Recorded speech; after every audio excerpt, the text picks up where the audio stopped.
क्वथनांक का उन्नयन कैसे कहते हैं? उन्नयन मतलब होता है बढ़ना, elimination of the boiling point. जब किसी विलायक में कोई आवासशील पदार्थ मिलाया जाता है तो विलयन का आवास दाब कम हो जाता है, लेकिन विलयन की क्वथनांक में वृद्धि हो जाती है। इस क्वथनांक में वृद्धि होती है तो क्वथनांक में इसी वृद्धि को, क्वथनांक में इसी प्रकार की जो वृद्धि हो रही है इसे ही क्वथनांक का उन्नयन कहते हैं। मान लेते हैं कि शुद्ध विलायक का क्वथनांक टी है तथा विलयन का क्वथनांक टीएस है, तब क्वथनांक का उन्नयन डेल्टा टी बराबर टीएस माइनस टी होगा। अर्थात क्वथनांक में जो अंतर होगा, अर्थात जो वृद्धि होगी वो विलयन का ज्यादा होता है और विलायक का कम होता है। लेकिन हिमांक में यही उल्टा होता है।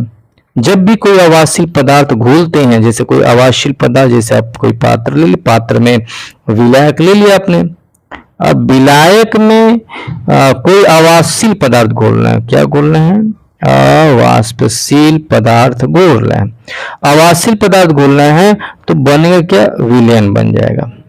जो विलयन बन रहा है तो इसका जो क्वथनांक है पहले से ज्यादा होगा, और मान लेते विलायक का टी हो, विलयन का टीएस है, तो इसका क्वथनांक जो है ज्यादा होगा। लेकिन हिमांक के टर्म में देखा जाए तो विलायक का हिमांक ज्यादा होगा और विलयन का हो जाएगा कम होगा। इसीलिए इसमें डेल्टा टी भी निकालते समय टीएस माइनस टी कर सकते हैं, जबकि फ्रीजिंग पॉइंट निकालते समय, हिमांक निकालते समय क्या करेंगे आप? टी माइनस टी एस करेंगे। और यही स्थिति वाष्पदाब में भी होती है हिमांक वाली।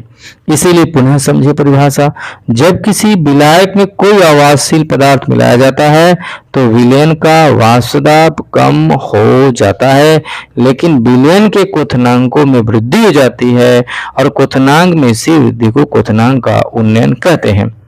यदि शुद्ध विलायक का क्वथनांक टी, विलयन का क्वथनांक टीएस है, तब क्वथनांक उन्नयन डेल्टा टी बराबर टीएस माइनस टी हो जाएगा, अर्थात डेल्टा टी बराबर टीएस माइनस टी होगा।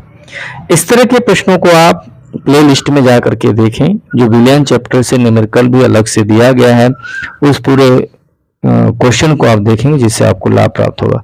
मैं सीधे लिख के इसलिए बता रहा हूं जिससे कम समय लगे और ज्यादा आपको बताया जा सके। वैसे लिख करके बताने में समय लगता है।